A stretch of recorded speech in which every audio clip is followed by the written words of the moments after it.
ನಮಸ್ತೆ ಕರ್ನಾಟಕ, ಮತ್ತೊಂದು ಹೊಸ ಬ್ಲಾಗ್ಗೆ ಸ್ವಾಗತ. ಲಾಸ್ಟ್ ವಿಡಿಯೋದಲ್ಲಿ ಡಾಗ್ ಅಟ್ಯಾಕ್ ಮಾಡಿತ್ತು, ಬಟ್ ಲಕ್ಕಲ್ಲಿ ಸೇಫ್ ಆದೆ. ಅದೇ ಟೈಮು ಅದೇ ರೋಡಲ್ಲಿ ಬರಲಿಲ್ಲ ಇವತ್ತು, ಯಾಕಂದರೆ ಯಾವಾಗಲೂ ಚೆನ್ನಾಗಿರುತ್ತೆ ಅಂತ ಹೇಳೋಕ್ಕಾಗಲ್ಲ. ಅದಕ್ಕಾಗಿ ರೋಡ್ ಚೇಂಜ್ ಮಾಡಿದೆ. ಮಾನ್ಸೂನ್ ರೈಡ್ ಇದೆ, ಸೊ ಅದಕ್ಕಾಗಿ ಡಾಕ್ಯುಮೆಂಟ್ಸ್ ಎಲ್ಲ ಕ್ಲಿಯರಾಗಿ ಇಡಬೇಕಾಗುತ್ತೆ.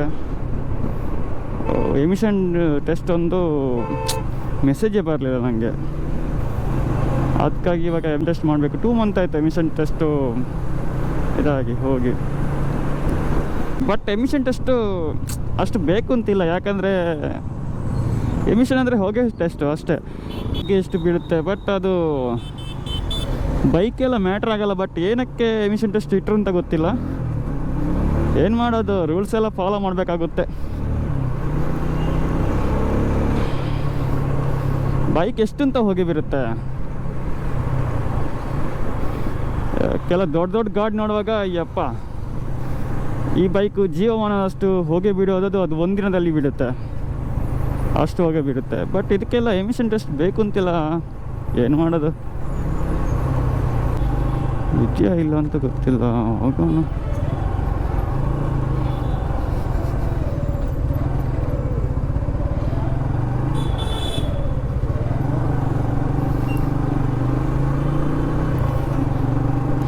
ಹೆಲ್ಮೆಟ್ ಎಲ್ಲ ಹಾಕಿದರೆ ನಾಯಿಗಳಾದರೂ ಕಾಟ. ಯಾಕಂದರೆ ಈ ಹೆಲ್ಮೆಟ್ ನೋಡಿದ್ರೆ ಏನೋ ನಾಯಿಗಳಿಗೆ ಸ್ವಲ್ಪ ಇದಾಗುತ್ತೆ ಅಂತ, ಟೆಂಪ್ಟ್ ಆಗುತ್ತೆ ಅಂತ.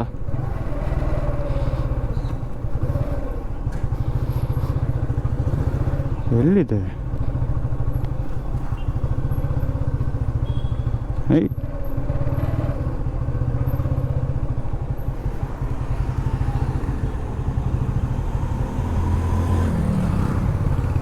ಇಲ್ಲಿ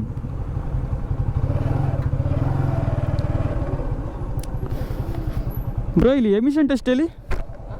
ಎಮಿಷನ್ ಟೆಸ್ಟು ಹಾಂ, ಇಲ್ಲಿ ಇಂಡಿಯನ್ ಆಯಿಲ್ ಅಂತ. ಎಲ್ಲಿ ಪೆಟ್ರೋಲ್ ಬಂಕು? ಈ ರೋಡ್ ದಾಟಿ ಆ ಕಡೆನಾ? ಮುಂದೆ ಹೋದ್ರೆ ಆ ಕಾಲೇಜ್ ಎದುರುಗಡೆ ರೈಟ್ ಇದೆ. ಓಕೆ, ಹಂಗೆ ಮೇಲೆ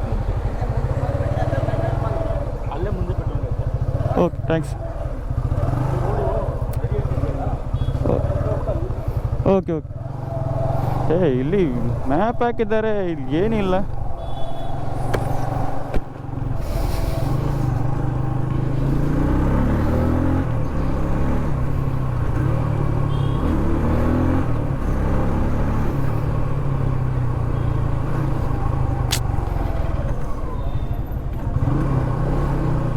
ಡೌಟಲ್ಲಿದ್ದಾರೆ ಎಲ್ಲರೂ, ಹೋಗೋದ ಬೇಡವಾ ಅಂತ.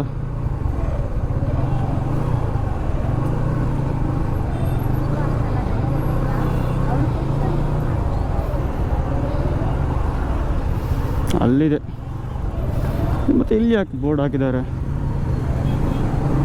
ನಾನು ಕೂಡ ಅಬ್ಸರ್ವ್ ಮಾಡಿಲ್ಲ.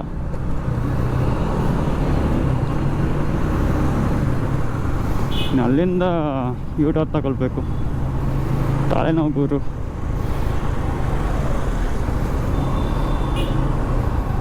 ಇದು ನಮ್ಗೆ ಲೆಫ್ಟ್ ಇದೆ.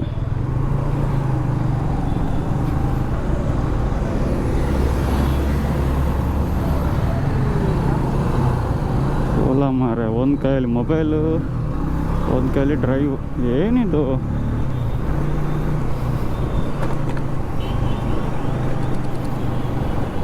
ಇಲ್ಲಿ ಎಮಿಷನ್ ಇಲ್ಲ, ಏನು ಮಾಡೋಕ್ಕಾಗೋದು? 10 ಗಂಟೆ ಆದಮೇಲೆ ಬರ್ತಾರಂತೆ. 1 ಇಯರ್ಗೆ ಎಮಿಷನ್ ಮಾಡಿದ್ದೆ ಹೈದ್ರಾಬಾದ್ನಲ್ಲಿ, ಬಟ್ ಇನ್ನು ಕೂಡ ಇದೆ ಅಂತ ಅಂದ್ಕೊಂಡಿದ್ದೆ ಎಮಿಷನ್ನು.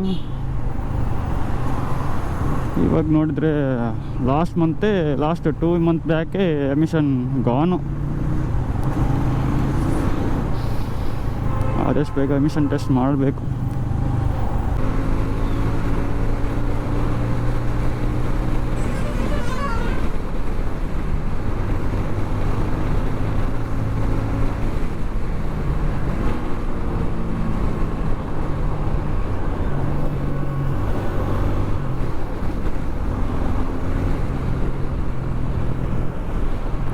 ಲಾಸ್ಟ್ ವಿಡಿಯೋ ನೀವು ಅಬ್ಸರ್ವ್ ಮಾಡ್ಬೋದು, ಉಸಿರೆಲ್ಲ ಕೇಳ್ತಾ ಇತ್ತು. ಸೊ ಅದಕ್ಕಾಗಿ ಮೈಕಿದು ಪ್ಲೇಸ್ಮೆಂಟ್ ಚೇಂಜ್ ಮಾಡಿದೆ. ಇವಾಗ ಕರೆಕ್ಟಾಗಿ ಬಂದಿದೆಯಾ ಇಲ್ವಂತ ಗೊತ್ತಾಗ್ತಿಲ್ಲ. ಯಾಕಂದರೆ ಫಸ್ಟ್ ಟೈಮ್ ಯೂಸ್ ಮಾಡೋದು ತುಂಬ ಕೆಲವೊಂದು ಮಿಸ್ಟೇಕ್ ಆಗುತ್ತೆ. ಗೋಪ್ರೋ ಫಸ್ಟ್ ಟೈಮ್ ಯೂಸ್ ಮಾಡುವಾಗ ಕೆಲವೊಂದು ತುಂಬ ಮಿಸ್ಟೇಕ್ ಆಗುತ್ತೆ. ಇದು ಹೆಂಗೆ ಅಂತ ನನಗೆ ಇವಾಗ ಕೂಡ ಅರ್ಥ ಆಗ್ತಿಲ್ಲ. ಯಾಕಂದರೆ ತುಂಬ ಫೀಚರ್ಸ್ ಇದೆ. ನನಗಿದು ನಾರ್ಮಲ್ ಗೋಪ್ರೋ ತಗೊಳ್ಬೋದಿತ್ತು, ಬಟ್ ಪದೇ ಪದೇ ಚೇಂಜ್ ಮಾಡಬೇಕು ಅಂತ ನನಗೆ ಇಷ್ಟ ಇಲ್ಲ. ಪದೇ ಪದೇ ಚೇಂಜ್ ಮಾಡಬೇಕು ಅಂತ. ಸೊ ಅದಕ್ಕಾಗಿ ಎಷ್ಟು ವರ್ಷ ಬರುತ್ತೆ ನೋಡೋಣ. ಮಿನಿಮಮ್ ಅಂದರೆ 5 years ಬಂದೇ ಬರುತ್ತೆ. ಯಾಕಂದರೆ ಅಷ್ಟು ಬಿಲ್ಡ್ ಕ್ವಾಲಿಟಿ ಅಷ್ಟು ಚೆನ್ನಾಗಿದೆ. ಆ್ಯಕ್ಷನ್ ಕ್ಯಾಮ್ರಾದಲ್ಲಿ ತುಂಬ ಇದೆ. DJ ಇರ್ಬೋದು. ಗೋಪ್ರೋ ಒಂದು ಬ್ರ್ಯಾಂಡು ಅಂದರೆ ತುಂಬ ಜನ ಪರ್ಚೇಸ್ ಮಾಡ್ತಾರೆ. ಯಾಕಂದರೆ ಟ್ರಸ್ಟೆಡ್ ಆಗಿರುತ್ತೆ. ಯಾವುದೇ ಪ್ರಾಬ್ಲಮ್ ಇಲ್ಲ. ಒಂದಂದರೆ ನೆಗೆಟಿವ್ ಅಂದರೆ ಲಾಸ್ಟು ಈ ಗೋಪ್ರಲ್ಲಿ ಗೊತ್ತಿಲ್ಲ, ಹೀಟ್ ಆಗುತ್ತೆ. ಹೀಟ್ ಆಗೋ ಪ್ರಾಬ್ಲಮ್ಮು ತುಂಬ ಇದೆ ಅಂತ ನಾನು ತುಂಬ ಬ್ಲಾಗರ್ ನೋಡ್ತಾ ಇದ್ದೆ. 9 ಆಗಿರ್ಬೋದು, ಇದರಲ್ಲಿ ಅಷ್ಟು ಹೀಟ್ ಆಗಲ್ಲ. ಯಾಕಂದರೆ ನಾನು ಅಷ್ಟು ನೋಡ್ಬೇಕು. ಯಾಕಂದರೆ ದೊಡ್ಡ ದೊಡ್ಡ ಬ್ಲಾಗ್ ಮಾಡಿಲ್ಲ. ಊರಿಗೆ ಹೋದರೆ ಎಲ್ಲ ರೆಡಿ ಮಾಡಬೇಕು ಅಂತ ಅಂದ್ಕೊಂಡಿದ್ದೀನಿ. ಬಟ್ ಮೈನ್ ಪಾರ್ಟ್ಸ್ ರೆಡಿ ಮಾಡಿಸ್ಬೇಕು. ಯಾಕಂದರೆ ಲಾಂಗ್ ಡ್ರೈವ್ ಹೋಗುವಾಗ ಪ್ರಾಬ್ಲಮ್ ಆಗುತ್ತಲ್ವ. ಒಂದು ಹಾರ್ನ್ ಒಂದು ಬೇಕೇ ಬೇಕಾಗುತ್ತೆ. ಮತ್ತು ಈ ಫ್ರಂಟು ಬ್ರೇಕು ಅದು ಸ್ವಲ್ಪ ರೆಡಿ ಮಾಡಬೇಕು. ಯಾಕಂದರೆ ನಾನು ತುಂಬ ಫ್ರಂಟ್ ಬ್ರೇಕ್ ಹಿಡಿಯೋದು ಡೇಂಜರ್. ಬಟ್ ನನಗೆ ಟಚ್ ಆಗಿದೆ. ಯಾಕಂದರೆ ಎಷ್ಟು ಬೈಟ್ ಹಿಡಿಬೇಕು ಅಂತ ಗೊತ್ತಾಗುತ್ತೆ. ಡಾಗಿದ್ದು ಹೆವಿ ಹಿಂಸೆ ಗುರಿ. ಯಾಕಂದರೆ ಈ ಕಡೆ ಗಾಡಿ ವೆಹಿಕಲ್ ಬೇರೆ ಇತ್ತು, ಈ ಕಡೆ ಡಾಗ್ ಈ ಕಡೆ ಬರ್ತಾಯಿತ್ತು. ನನಗೇನು ಪ್ಯಾನಿಕ್ ಆದೆ ಒಮ್ಮೆ ಸ್ಟಾರ್ಟಿಂಗು. ಆಮೇಲೆ ನನಗೆ ನಾನು ಅಬ್ಸರ್ವ್ ಮಾಡಿದ್ದು ಓನ್ಲಿ ವೆಹಿಕಲ್. ಯಾಕಂದರೆ ನಾಯಿದ್ರೆ ಹಿಂಗೆ ಅದು ಕಟಿಂಗ್ ಮಾಡಿ ತಗೊಳ್ಬೋದು, ಬಟ್ ವೆಹಿಕಲ್ ಹಂಗಲ್ಲ, ಅಲ್ಲೇ ಇರುತ್ತಲ್ವಾ. ಸೊ ಅದಕ್ಕೆ ಸ್ವಲ್ಪ ಡ್ಯಾಮೇಜ್ ಆದರೂ ಕೂಡ ಅದು ಕ್ಯೂರ್ ಆಗುತ್ತೆ ಡಾಗು. ನಂಗೆ ಕೂಡ ಸ್ವಲ್ಪ ಡ್ಯಾಮೇಜ್ ಆದರೂ ಕೂಡ ಕ್ಯೂರ್ ಆಗ್ತೀನಿ. ಬಟ್ ವೆಹಿಕಲ್ ಹಂಗಲ್ಲ, ಸ್ವಲ್ಪ ಡ್ಯಾಮೇಜ್ ಆದರೂ ಗಾಡಿ ಕೂಡ ಡ್ಯಾಮೇಜ್ ಆಗುತ್ತೆ, ನಾನು ಕೂಡ ಡ್ಯಾಮೇಜ್ ಆಗ್ತೀನಿ. ನಾಯಿ ಅಂದರೆ ಹೆವಿ ಹೆದರಿಕೆ ಆಗ್ತಾಯಿದೆ ಇವಾಗ. ಒಂದರಲ್ಲೇ ಮಾಡಬೇಕಿತ್ತು ಇನ್ಸೂರೆನ್ಸ್ ಪ್ಲಸ್ಸು ಎಮಿಷನ್ನು. ಯಾಕಂದರೆ ಅದು ಕೂಡ ಇನ್ನೊಂದ್ಸಲ ಹೋಗ್ಬೇಕು. ನೆಕ್ಸ್ಟು ಅಕ್ಟೋಬರ್ ಅನಿಸುತ್ತೆ, ಅದು ಕೂಡ ಕಟ್ಟಬೇಕು. ಎಷ್ಟು ಇನ್ಸೂರೆನ್ಸ್ ಅಂದರೆ ಲಾಸ್ಟ್ ಇಯರು ಡಿಫ್ರೆಂಟ್ ಮಾಡ್ಕೊಂಡ್ರೆ 700 ಎಕ್ಸ್ಟ್ರಾ ಕಟ್ಟಬೇಕು ಇವಾಗ ಇನ್ಸೂರೆನ್ಸ್. ಏನಕ್ಕೆ ಅಂತ ಗೊತ್ತಿಲ್ಲ. ಆವಾಗ ನಾರ್ಮಲ್ ಪ್ರೈಸ್ ಅಂದರೆ ರೀಸನಬಲ್ ಪ್ರೈಸ್ ಆಗಿತ್ತು. ಇವಾಗ ನೋಡಿದ್ರೆ ಎಲ್ಲ ರೇಟು ಯಪ್ಪ. ಒಂದ್ಸಲ ನೋಡಿದ್ರೆ ಯಾಕೆ ಬೇಕು ಗಾಡಿ ಅಂತ ಅಂದ್ಕೊಳ್ತೀನಿ ನಾನು. ಯಾಕಂದರೆ ಇನ್ಸೂರೆನ್ಸು ವರ್ಷಕ್ಕೆ ಇಷ್ಟು ಅಂತ ಇಡಬೇಕು. ಮತ್ತು ಪೆಟ್ರೋಲು, ಎಮಿಷನ್ನು, ಆಯಿಲು, ಗಾಡಿಗೆ ಕೆಲವೊಂದು ಅಪ್ಡೇಟು, ರಿಪೇರು ನೋಡುವಾಗ ಎಲ್ಲ ಕಟ್ಟಿಂಗ್ ಆಗುತ್ತೆ ಮನಿ. ಮಳೆ ಬಂದರೆ ರಿಟರ್ನ್ ಆಗ್ತೀನಿ. ಯಾಕಂದರೆ ಮಳೆ ಬರೋ ಸಾಧ್ಯತೆ ತುಂಬ ಇದೆ. ಮಳೆ ಬಂದರೆ ವೀಡಿಯೋ ಮಾಡೋಕ್ಕಾಗಲ್ಲ. ಯಾಕಂದರೆ ಆಲ್ರೆಡಿ ಹೇಳಿದ್ದೀನಿ, ಇದು ಒಂದು ಡೋರ್ ಇದ್ದರೆ ಮಾತ್ರ ವಾಟರ್ ಪ್ರೂಫ್ ಅಂತ, ಇಲ್ಲ ಅಂದರೆ ಇದು ವಾಟರ್ ಪ್ರೂಫ್ ಅಲ್ಲ. ಸೊ ಅದಕ್ಕಾಗಿ ವ್ಲಾಗ್ ಮಾಡೋಕ್ಕಾಗಲ್ಲ. ಯಾಕಂದರೆ ವಾಯ್ಸ್ ಬೇಕಂದರೆ ಡೋರ್ ತೆಗಿಬೇಕಾಗುತ್ತೆ. ಇಲ್ಲಾಂದರೆ ವ್ಲಾಗ್ ಮಾಡಬಾರ್ದು, ಇಲ್ಲಾಂದರೆ ಡೋರ್ ತೆಗಿಬಾರ್ದು. ಎರಡರಲ್ಲಿ ಒಂದು ಮಾಡಬೇಕು.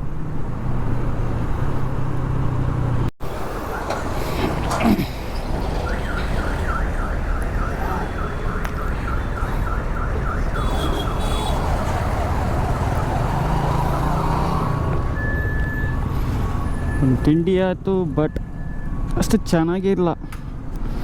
ಹುಳಿ ಥರ ಇದೆ.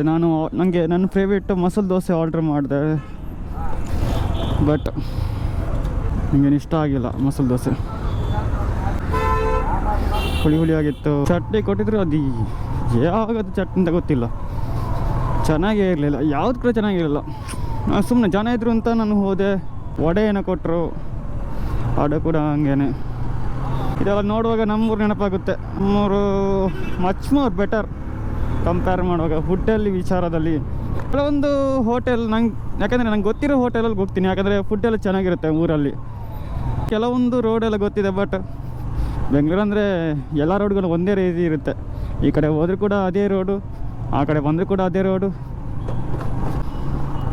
ಫುಡ್ಡಲ್ಲಿ ವಿಚಾರ ಬಂದರೆ ಹೈದರಾಬಾದ್ ಮಚ್ ಮೋರ್ ಬೆಟರ್. ಯಾಕಂದರೆ ಅದು ಕೂಡ ಹಂಗೇ ತುಂಬ ಚೆನ್ನಾಗಿದೆ ಫುಡ್ಡೆಲ್ಲ. ನಾನು ಕರ್ನಾಟಕನ ಅಂದರೆ ಬೆಂಗಳೂರನ್ನು ಇದು ಮಾಡೋದು ನಾವು ಹಣ ಕೊಡ್ತೀವಲ್ವ, ಅದಕ್ಕೆ ತಕ್ಕಂತೆ ಸ್ವಲ್ಪ ಅದು ಇರಬೇಕಲ್ವಾ. ಹಣ ಎಲ್ಲ ಸುಮ್ಮನೆ ಬರಲ್ಲ, ನಾವು ಕೂಡ ದುಡ್ದೇ ಹಣ ಸಂಪಾದನೆ ಮಾಡೋದು. ಕೆಲವು ಹೋಟೆಲ್ ಚೆನ್ನಾಗಿದೆ, ನಾನು ಕೆಲವೊಂದು ಹೋಟೆಲ್ ತಿಂದಿದ್ದೀನಿ, ಚೆನ್ನಾಗಿರುತ್ತೆ. ಬಟ್ ಕೆಲವೊಂದು ಹೋಟೆಲಲ್ಲಿ ಏನೋ ಏನು ಮಾಡ್ತಾರಂತ ಗೊತ್ತಿಲ್ಲ. ಇವಾಗ ನೋಡಿದ್ರಲ್ವ ಮಸಾಲೆ ದೋಸೆ ಹುಳಿ ಆಗಿದೆ, ಅದು ಯಾವಾಗದ್ದು ಹಿಟ್ಟಾಗುತ್ತಿಲ್ಲ. ಚಟ್ನಿ ಕೂಡ ಹಂಗೇನೆ ಹುಳಿ ಆಗಿತ್ತು. 3 ಥರ ಚಟ್ನಿ ಕೊಟ್ಟರು, ಅದು 2 ಚಟ್ನಿ, 1 ಸಾಂಬಾರು ಕೊಟ್ಟರು, ಅದು 3 ಚೆನ್ನಾಗಿರಲಿಲ್ಲ. ಹೆಂಗೆ ತಿಂದು ನನಗೆ ಗೊತ್ತಿಲ್ಲ, ಹಸಿವಾಗಿತ್ತು, ಅಷ್ಟು ಹಸಿವಾಗಿತ್ತು. ಸ್ವಲ್ಪ ಬೇಗ ಇದ್ದೆ ಅಲ್ವಾ, ಸ್ವಲ್ಪ ತುಂಬ ಹಸಿವಾಗಿತ್ತು. ಇದೆಲ್ಲ ನೋಡುವಾಗ ನನಗೆ ಮನೆ ಎಲ್ಲ ನೆನಪ. ಊಟ ಮಾಡೋಕ್ಕೇನು ಕಡಿಮೆ ಮಾಡಲಿಲ್ಲ, ನನ್ನ ತಂದೆ ತಾಯಿ ಊಟ ಮಾಡೋಕ್ಕೆ ನಾನು ಫುಡ್ಗೆಲ್ಲ ಸ್ವಲ್ಪ ಕೂಡ ಕಡಿಮೆ ಮಾಡಲಿಲ್ಲ. ಇಲ್ಲಿ ನೋಡುವಾಗ ಹಣ ಇದೆ, ಬಟ್ ಸರಿಯಾಗಿ ಫುಡ್ ತಿನ್ನೋಕ್ಕಾಗಲ್ಲ, ಹಂಗಾಗಿದೆ ನನ್ನ ಪರಿಸ್ಥಿತಿ. ಹಣ ಇದ್ದರೂ ಕೂಡ ಎಲ್ಲಿ ಚೆನ್ನಾಗಿದೆ ಎಲ್ಲಿ ಚೆನ್ನಾಗಿಲ್ಲ ಅಂತ ಗೊತ್ತಾಗಲ್ಲ. ಫೇವ್ರೆಟ್ ರೈಡರ್ ಟ್ರಿಬಲ್ ರಶ್ ಅವರು ರಾಯಲ್ ಎನ್ಫೀಲ್ಡ್ ಬೈಕ್ ಇದು ಮಾಡ್ತಿದ್ದಾರೆ. ರೈಡಿಗಿಂತ ಅವ್ರ ಕ್ಯಾರೆಕ್ಟರ್ ತುಂಬ ಇಷ್ಟ, ಯಾಕಂದರೆ ಪೀಸ್ಫುಲ್ಲು, ಆ್ಯಟಿಟ್ಯೂಡ್ ಅಷ್ಟಿಲ್ಲ. ನಾನು ಅಬ್ಸರ್ವ್ ಮಾಡಿದ ರೈಡರ್ ಅಂದರೆ ಒಂದು ಟ್ರಿಬಲ್ ರಶ್ಶು, ಮತ್ತು ಆಲ್ ಟೈಮ್ ಫೇವ್ರೆಟ್ ನನ್ನ ಶಟರ್ಬಾಕ್ಸ್ ಫಿಲ್ಮು ಯಾವಾಗಲೂ ನೋಡ್ತಾ ಇರ್ತೀನಿ. ಬಟ್ ಇವಾಗ ಸ್ವಲ್ಪ ಕಡಿಮೆ ಮಾಡ್ತಾಯಿದ್ದೀನಿ, ಯಾಕಂದರೆ ಬುಝಾ ಸೇಲ್ ಮಾಡಿದ್ರಲ್ವ, ನನಗೆ ತುಂಬ ಬೇಜಾರಾಯಿತು. ಇವಾಗ ಡೈಲಿ ನೋಡ್ತೀನಿ, ನಾವು ಡೈಲಿ ಹಾಕ್ತಾರೆ, ಕೆಲವೊಂದು ವೀಡಿಯೋ ನಾನು ನೋಡ್ತೀನಿ. ಟೈಮ್ ಇದ್ದರೆ ನಾನು ಟ್ರಿಬಲ್ ರಶ್ಶು, DV ಇನ್ ಕನ್ನಡ, ಶಟರ್ಬಾಕ್ಸ್ ಫಿಲ್ಮು, ತುಂಬ ಜನ ಇದ್ದಾರೆ. ಗಾಡಿ ಬೇರೆ ವಾಶ್ ಮಾಡಬೇಕಪ್ಪ, ಫುಲ್ಲು ಗಲೀಜಾಗಿದೆ, ಟೈಮ್ ಕೂಡ ಇರಲ್ಲ ನನಗೆ. ವ್ಲಾಗ್ ಮಾಡೋಕ್ಕಿಲ್ಲ ಅಂದರೆ ಏನೋ ತರಕ್ಕಷ್ಟೇ ಬೈಕ್ ನೋಡಿ, ಇಲ್ಲಾಂದರೆ ವರ್ಕಲ್ಲಿ ಬ್ಯುಸಿ ಆಗ್ತೀನಿ.